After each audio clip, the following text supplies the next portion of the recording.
asalaamaaleykum sama mbokku sénégalais yi nekk ci diaspora bi maa ngi leen di nuyu yéen ñëpp ci seen tur ak ci seen sant tey nag damay jiital ci nuyoo bi sama mbokk sénégalais yi nga xam ne dañoo yore des télévisions en ligne télévision online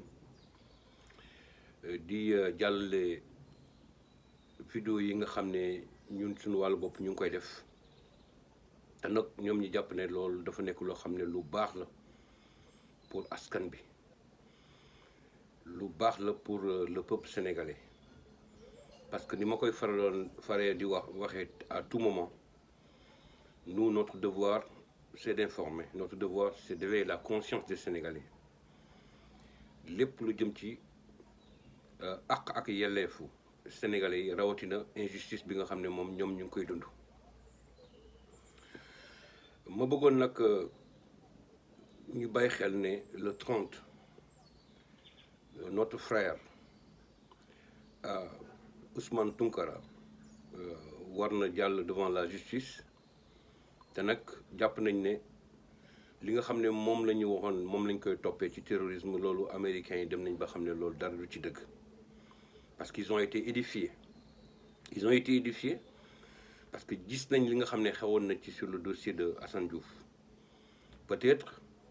dinañ koy topp pour menace loolu moom lu dëgg la parce que vidéo yi moom ñëpp seetaan nañ ko ñu koy ñaanal ci àjjuma bi yàlla na ko yàlla génnee ci foofu mu nekk ba dem fekki famille am te nag dañu jàpp ne ak nu mu mënti demee rek Sénégalais la comme ñun te yaakaar naa ne dafa nekk loo xam ne war nañ ci bàyyi xel bu baax a baax a baax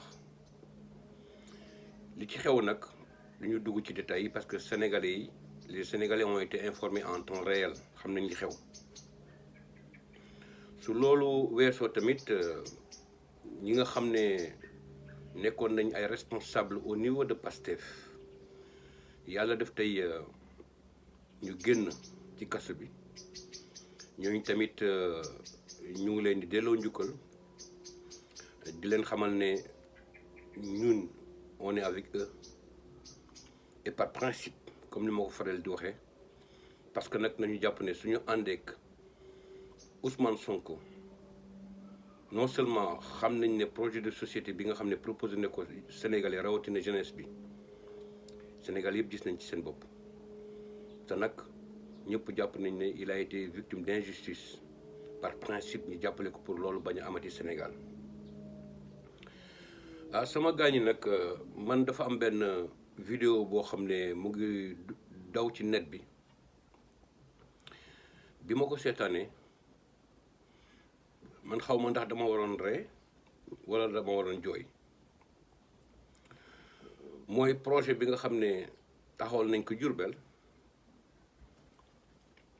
ñi jël ay saretu mbaam di ko jox ay jeunes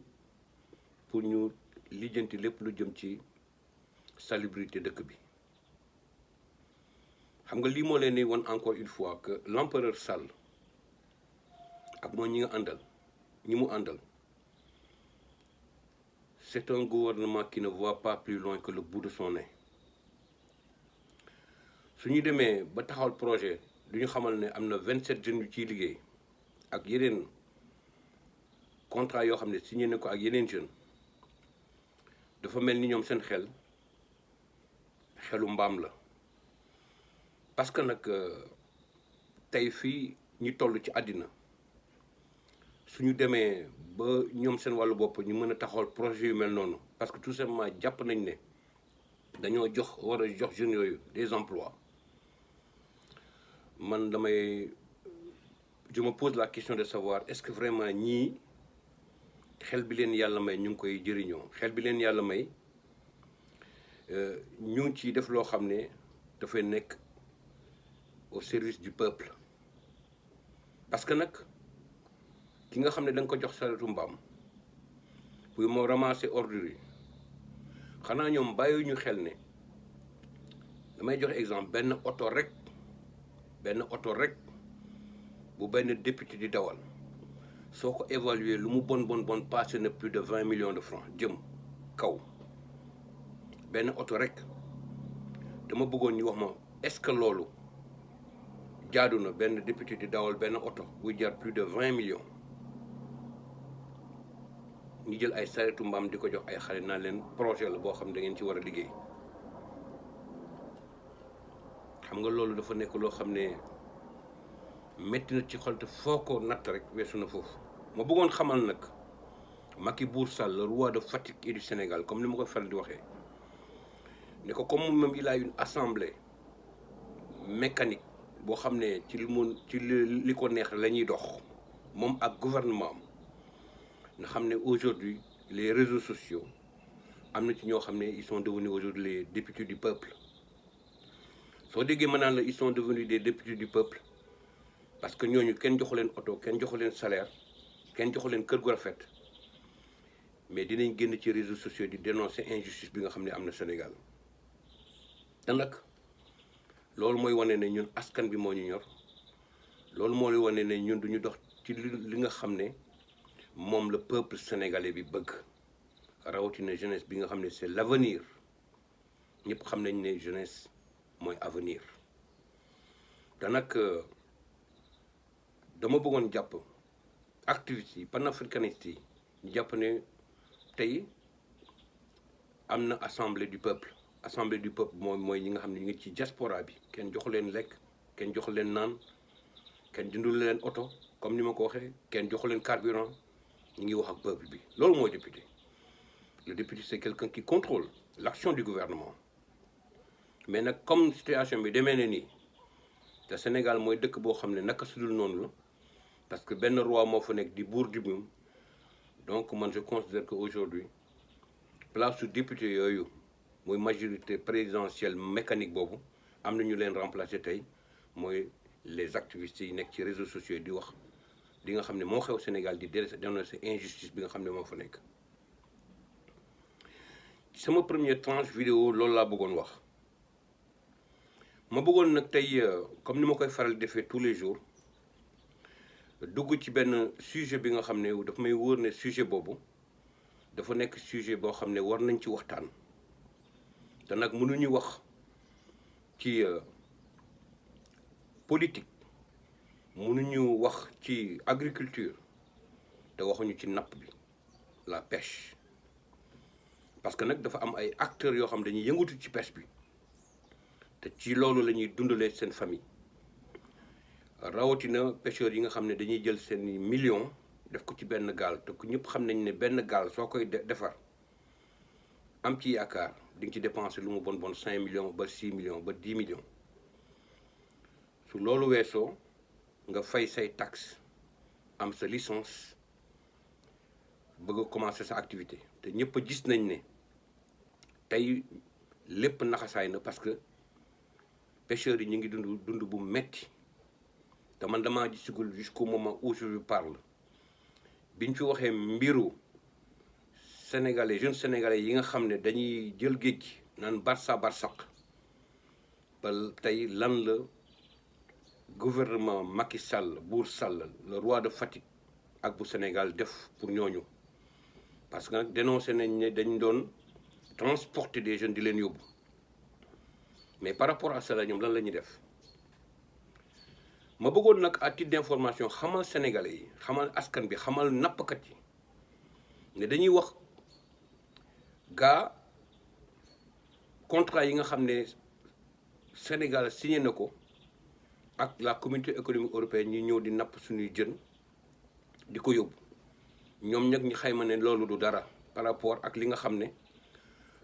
ñun am nañ ko comme ressource ci biir géej gi minimiser ko nag te ñëpp xam nañ ne loolu ñuy wax teguñu ko fenn du dëgg ay tappale la ay fen la